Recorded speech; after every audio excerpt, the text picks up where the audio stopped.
అమ్మో అమ్మో అమ్మో! ఈ రాక్షసి ఆ చందుకి హారతిచ్చి మెల్లగా తన కొంగును కట్టేసుకునే ప్రయత్నం చేస్తుంది. వాడికి అన్ని సేవలు చేస్తుంది. ఈ పిచ్చోడు మెల్లగా దాని వల్ల పడిపోతాడేమో ఏమో అనుకున్నాను, కానీ ఓ అమూల్య చాలా తెలివైంది.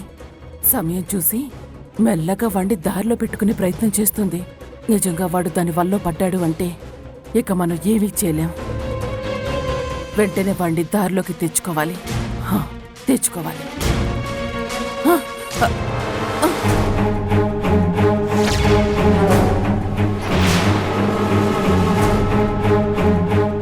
పొద్దున్నే ఫిల్టర్ కాఫీ ఇవ్వాలని తెలుసు కదా అత్తయ్య, మరి అది వదిలేసి ఇక్కడేం చేస్తున్నారు? ఏంటి మళ్ళీ ఏం ప్లాన్ చేస్తున్నారు? మా ప్లాన్స్ గురించి తర్వాత గాని ముందు నీ ప్లాన్ ఏంటో చెప్పు. వాడి మీద ఇన్ని రోజులు లేని ప్రేమ ఈ రోజు పుట్టుకొచ్చిందేంటి? వాడి దగ్గరుండి బాగా చూసుకోవటం, భోజనం పెట్టడం, జ్యూసులు ఇవ్వటం, పూజలు చేయటం, హారతులు ఇవ్వటం. ఏం ప్లాన్ చేస్తున్నావు? భర్తకి కావాల్సింది చూడడం మీకు ప్లాన్ గా అనిపిస్తుందా? మరి ఇంతకాలం మీరు మావయ్య గారిని ఇలాగే చూసుకున్నారు కదా, అది కూడా ప్లానే అంటారా? నీ సంగతి మాకు తెలుసులే. వాడికి కాలు విరిగింది కదా, ఈ టైంలో వాడికి సేవలు చేసి మెల్లగా వాడిని నీ దారిలోకి తెచ్చుకోవాలని చూస్తున్నావు కదా. వాడు నా కొడుకు. నువ్వు ఎన్ని ప్లాన్లు చేసినా వాడేవి నీ వల్లో పడ్డు. అసలు మీరు నిజంగా ఆయనకి కన్న తల్లిదండ్రులేనా? మేం కాకపోతే ఇంకెవరు? నవమాసాలు మోసి కన్నది నేనే. మీ అమ్మలాగా బజార్న పోయే వాడిని తెచ్చి పెద్ద కొడుకని చెప్పి ఊళ్ళో జనాల్ని మోసం చేయలేదు. మా అమ్మ బజార్ నుంచి బిడ్డని తెచ్చినా కన్న బిడ్డలాగే చూసుకుంది, కానీ మీరు కన్న కొడుకుని నిర్దాక్షిణ్యంగా కాలు విరగొట్టారు. ఆయన కాలు విరిగింది అని తెలిసినా పట్టించుకోకుండా అలాగే వదిలేసి వెళ్ళిపోయారు. మీరు మా అమ్మని విమర్శిస్తున్నారా? ఇప్పుడు చెప్తున్నాను వినండి. చందు నా భర్త. ఆయన జోలుకొచ్చారంటే మీకు మర్యాదగా ఉండదు. పొరపాటున ఆయన మీద ఈగ వలన ఊరుకోను, గుర్తుంచుకోండి. వెళ్ళి కాఫీ తీసుకురండి. వెళ్ళండి. నేనా? మరి నేనా? వెళ్ళండి. ఇదే మీకు లాస్ట్ వార్నింగ్. నా భర్తకి చిన్న హాని జరిగినా ఎవ్వర్ని వదలను. జాగ్రత్త.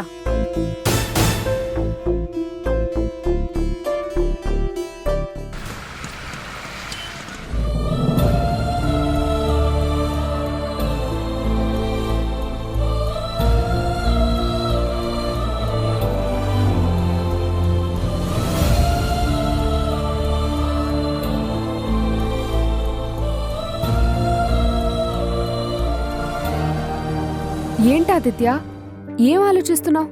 టీ పక్కనే పెట్టుకొని తాగకుండా అంత సీరియస్గా ఏం ఆలోచిస్తున్నావు? మా ఇంట్లో పరిస్థితులు చాలా దారుణంగా ఉన్నాయి శైలు. నాన్న కనిపించకుండా వెళ్ళిపోయారు అనే బాధ లేకుండా ఇంట్లో పార్టీలు చేసుకుంటున్నారు.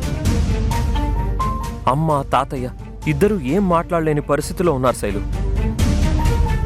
ఈరోజు నాన్న వెళ్ళిపోయినట్టే రేపు అమ్మ తాతయ్య కూడా ఇంట్లో ఉండలేక వెళ్ళిపోయే పరిస్థితి వచ్చేలా ఉంది.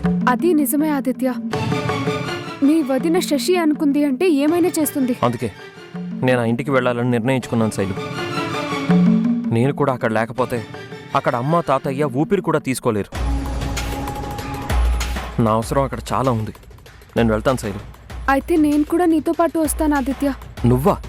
అవును. ఒక్కరికి ఇద్దరు ఉంటేనే ఆ శశిరేఖ ఆటల్ని కట్టించగలం. అందుకే నేను కూడా నీతో వస్తాను. వద్దమ్మా,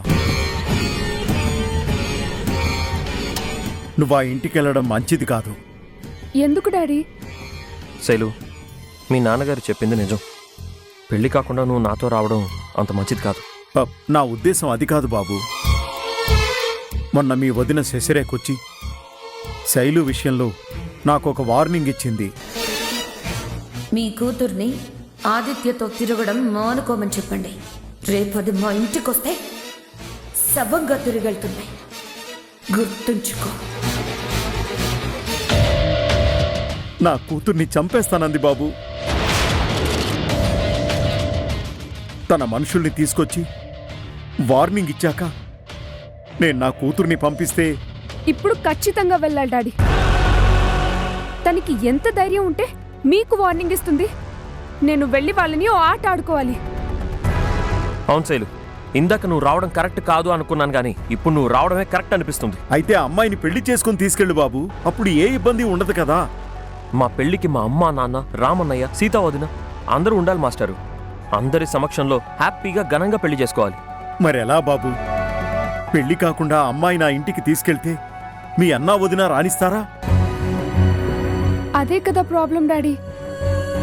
దానికి నా దగ్గర ఒక ఐడియా ఉంది డాడీ. ఏంటమ్మా అది? ఏముంది, నా మెళ్ళు నేనే పసుపు తాడు వేసుకుంటాను, మా ఇద్దరికి పెళ్ళైపోయింది అని చెప్తాము. అప్పుడేం చేస్తారు?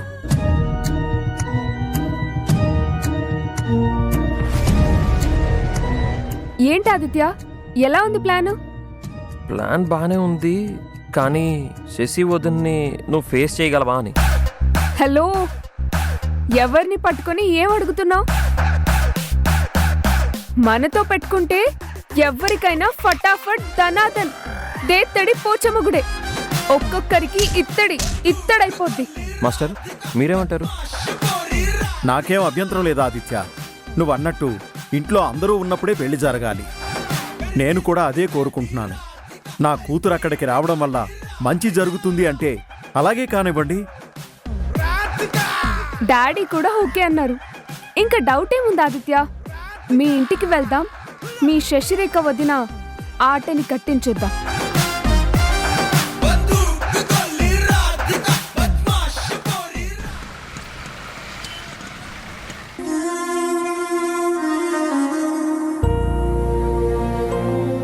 సీతా, ఎక్కడున్నావు?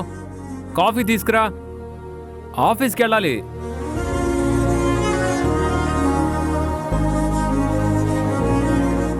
సీతా, టైం అవుతుంది సీతా.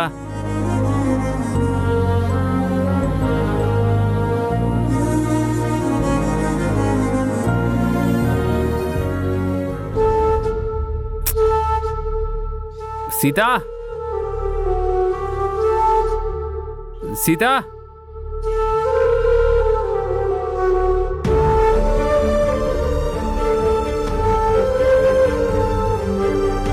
సీతా,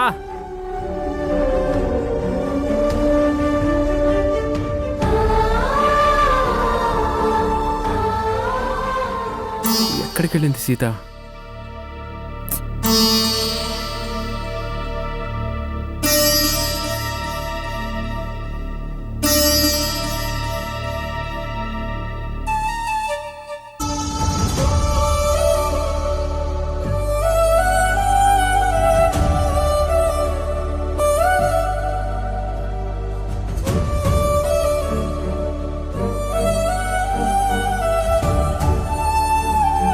ఏంటి సీత, ఇక్కడేం చేస్తున్నావు?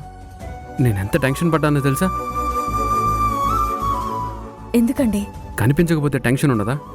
కాసేపు కనిపించకపోతేనే ఇంత టెన్షన్ పడతారా? ఊపిరి పీల్చడం కాసేపు ఆపితే ఉక్కిరి బిక్కిరి అయిపోతాం కదా, ఇది అంతే. అయినా ఇక్కడేం చేస్తున్నావు? నాకు ఆఫీస్కి వెళ్ళే టైం అయింది. నువ్వు రోజు నాకు ఎదురు రావాలి కదా. ఇలా వచ్చేస్తే ఎలా సీత? ఏంటండి మీరు? రోజు నేను ఎదురొచ్చి కనిపించాలనుకుంటే ఎలా? నేను లేకపోయినా మీ పనులు మీరు చేసుకోవడం అలవాటు చేసుకోండి. ఎందుకు అలవాటు చేసుకోవాలి? ఎందుకంటే రోజులెప్పుడూ మనం అనుకున్నట్టే నడవ్వు కదా. ఈరోజు ఉన్నవాళ్ళం రేపు ఉండాలి అని రూల్ లేదు, ఉంటామన్నా నమ్మకం లేదు. సీత, అసలు ఏం మాట్లాడుతున్నావో నీకు అర్థమవుతుందా? ఎందుకండి అంత టెన్షన్ పడతారు? నేనేదో మామూలుగా అన్నాను. ఎలా అన్నా నువ్వు మాట్లాడేది తప్పు. మీరు నా మీద ప్రేమతో కోపడుతున్నారే కానీ నిజం ఒప్పుకోలేకపోతున్నారు. ఏంటా నిజం? జీవితం ఒక నీటి బుడగ లాంటిది. అదెప్పుడు పగిలిపోతుందో తెలీదంటారు కదా. అసలు మనిషి ప్రాణం పోవడం ఎంతసేపు చెప్పండి? సీత, ఇప్పుడు ఇదంతా ఎందుకు మాట్లాడుతున్నావు? జీవితం అంటే అన్నీ మాట్లాడుకోవాలి, అన్నీ నమ్మాలి, ఎన్నో భరించాలి.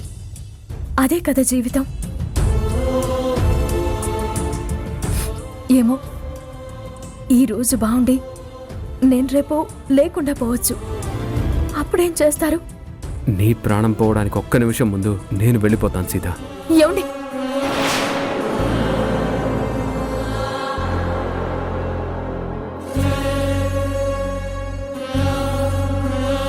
అవును మరి, నువ్వు ఒక్కదానివి ఎలా వెళ్తావు?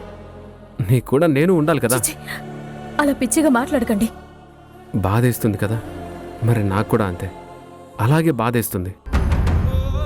మనం ప్రేమించేవాళ్ళు, మనం ఇష్టపడేవాళ్ళు ఏదైనా ఇలా అపశకునంగా మాట్లాడితే గుండెని కోసేసినంత బాధేస్తుంది. కాబట్టి ఇంకెప్పుడు ఇలా మాట్లాడుకో. పద, నాకు ఆఫీస్ టైం అవుతుంది. ఇంత ప్రేమ పెంచుకున్న మీకు అన్యాయం చేసి వెళ్ళిపోతున్నానండి. ఆ దేవుడికి ఎందుకు మన మీదంత కోపమో తెలియడం లేదు. నా పరిస్థితి మీకెలా చెప్పాలి?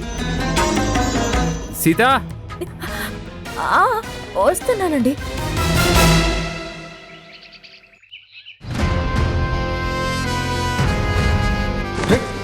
ఆదిత్య, ఏం చేస్తున్నావు? రే రే,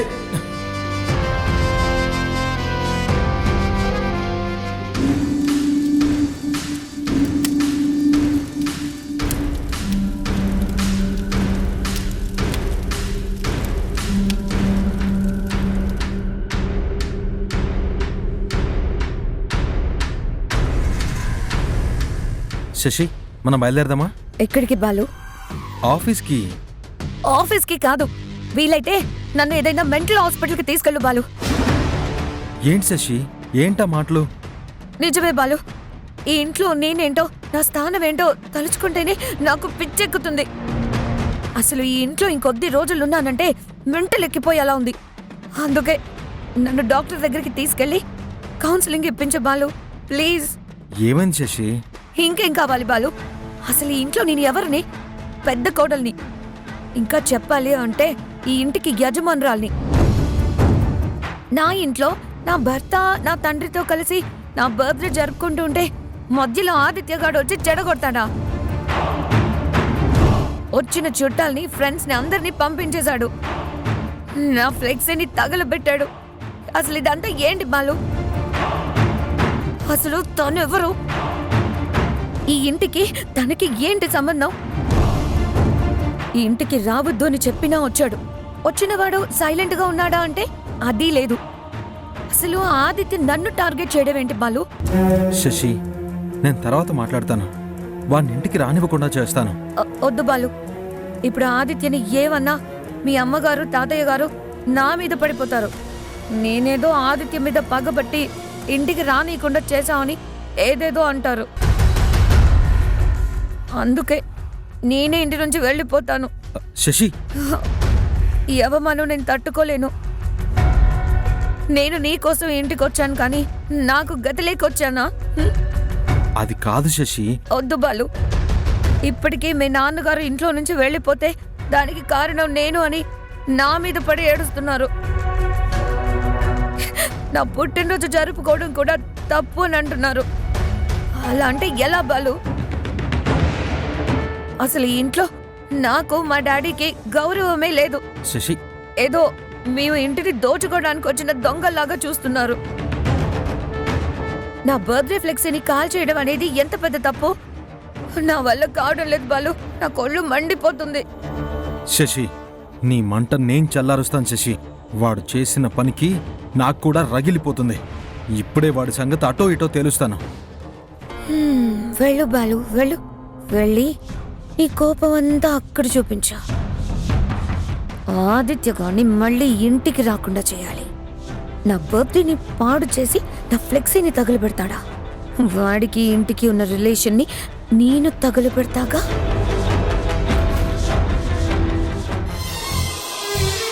ఆయన ఇంట్లోంచి వెళ్ళిపోయి నన్ను చాలా బాధ పెట్టారు తాతయ్య. కానీ ఇక్కడ జరుగుతున్న దారుణాలు చూస్తుంటే ఆయన వెళ్ళిపోక ఇంకేం చేస్తారు అనిపిస్తోంది. ఆ వెళ్ళిన మనిషి నన్ను కూడా ఆయనతో పాటు తీసుకుని వెళ్ళుంటే ఎంత బాగుండేది తాతయ్య. ఇక్కడే ఉండి వీళ్ళు చేస్తున్న పనులు చూసే బాధైనా నాకు తప్పేది. అందరం వదిలి వెళ్ళిపోవాలనుకుంటే ఎప్పుడో వెళ్ళిపోయేవాళ్ళం కదమ్మా. ఏ రోజైతే మన పెద్దరికానికి విలువ తగ్గిందో అదే రోజు వెళ్ళిపోయేవాళ్ళం. కానీ ఎందుకు ఆగాం? మనం కూడా ఇల్లు వదిలి వెళ్ళిపోతే ఈ ఇల్లు సర్వనాశనం అవుతుందని కదమ్మా ఆగాం.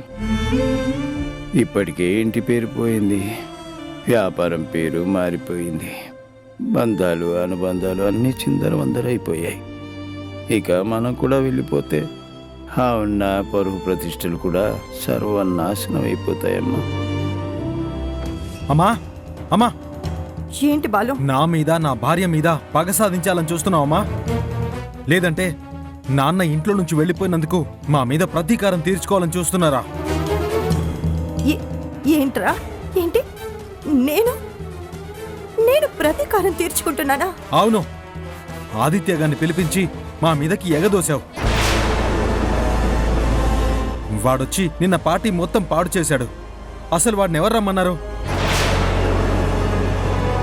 వాడిని పిలిపించింది మీరు కదా, ఫంక్షన్ జరగకుండా ఆపింది మీరు కదా? రే, మేము అలా చేసేవాళ్ళమైతే ఈరోజు మీ నాన్న ఇంట్లోంచి వెళ్ళిపోయేవాడు కాదురా. పగలు ప్రతీకారాలు తీర్చుకోవడానికి మేమేమన్నా పగవాళ్ళమా, పరాయి వాళ్ళమా? అంతకంటే దారుణంగా ప్రవర్తిస్తున్నారు మీరు. అయినా మేం పార్టీ చేసుకుంటే మీకెందుకు అంత బాధ? బాధ? మాకు బాధ? అవును తాతయ్య, ఆదిత్య గారిని పిలిపించి అంతా పాడు చేశారు. మీరు చేసిన పనికి శశి చాలా అవమానంగా ఫీల్ అవుతుంది. తను ఇంట్లో నుంచి వెళ్ళిపోతానంటుంది. ఇప్పుడేం చేయమంటారు? మీకోసం నా భార్యను నేను వదులుకోవాలా? నీ భార్య వెళ్ళిపోతాను అంటే నీకు కోపం వచ్చి మాతో గొడవ పడ్డానికి వచ్చావు. కానీ మీ నాన్న వెళ్ళిపోతే మాత్రం నీకు ఏ బాధ లేదురా? ఎందుకు లేదు? ఉంది. అందుకే కదా వెతికాను. మరి తీసుకొని రాలేదే? ఆయన దొరకలేదు. దానికి నేనేం చేయనమ్మా?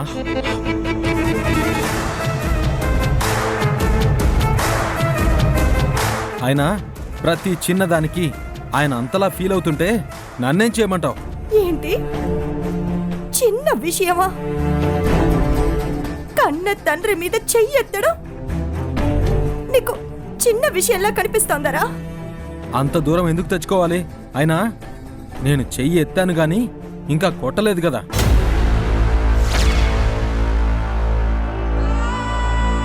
అంటే నువ్వు చేసిన పనికి నిన్ను నువ్వు సమర్థించుకుంటున్నావా? వద్దు తాతయ్య, చేసింది తప్పు అని వీడు తెలుసుకోలేని స్థితిలో ఉన్నాడు. ఇక వీడితో మాట్లాడే ప్రయోజనం ఏంటి? ఆయనతో పాటు మనం కూడా వెళ్ళుంటే వీడికి చాలా సంతోషంగా ఉండేది. ఏంటమ్మా బెదిరిస్తున్నావా? పోతే పోండి, నాకేంటి బాధ?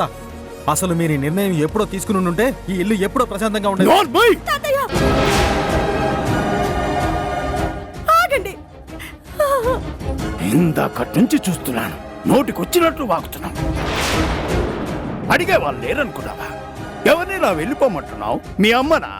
అసలు వాళ్ళే లేకపోతే నువ్వెక్కడి నుంచి వచ్చావురా దౌర్భాగ్యుడా?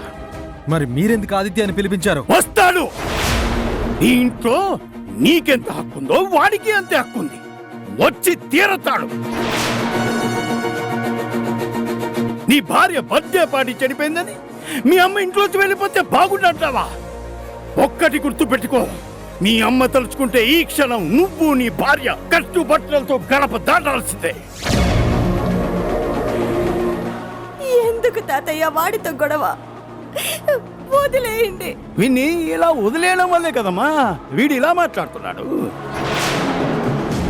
కన్నతండ్రి ఇంట్లోంచి వెళ్ళిపోతే బాధపడకుండా భార్య బర్త్డే పార్టీలు చేస్తున్నాడు. పైగా ఆవిడ గారు బాధపడిందని నిన్నొచ్చి నిలదీస్తున్నాడు.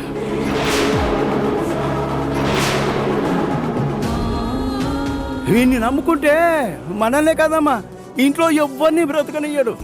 నా ఆరోగ్యం బాగాలేకపోతే వీడు పైసా తీయలేదు. కన్నతండ్రి ఇంట్లోంచి వెళ్ళిపోతే వీడికి అసలు బాధే లేదు. కన్నతల్లంటే ప్రేమ లేదు, తోబూటలంటే అభిమానం లేదు. ఇలాంటోడికి అధికారం ఇచ్చి నువ్వు చాలా పెద్ద తప్పు చేసావు తల్లి. అంటే మీరేం చేసినా మేము భరించాలా? భరించి తీరాలి. లేదంటే నువ్వు నీ భార్య కలిసి ఇంట్లోంచి వెళ్ళిపోతానన్నారుగా, వెళ్ళండి. కానీ ఇంకోసారి మీ అమ్మ జోలికి వస్తే మాత్రం ఊరుకునేది లేదు. వెళ్ళు.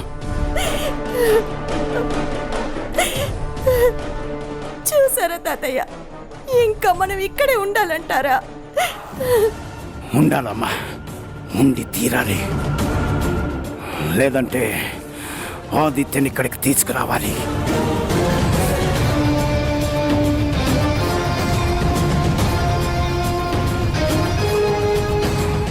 ఈ ప్రపంచంలో నా సొంతం అని చెప్పుకోవడానికి నువ్వు తప్ప ఇంకెవ్వరూ లేరు సీత.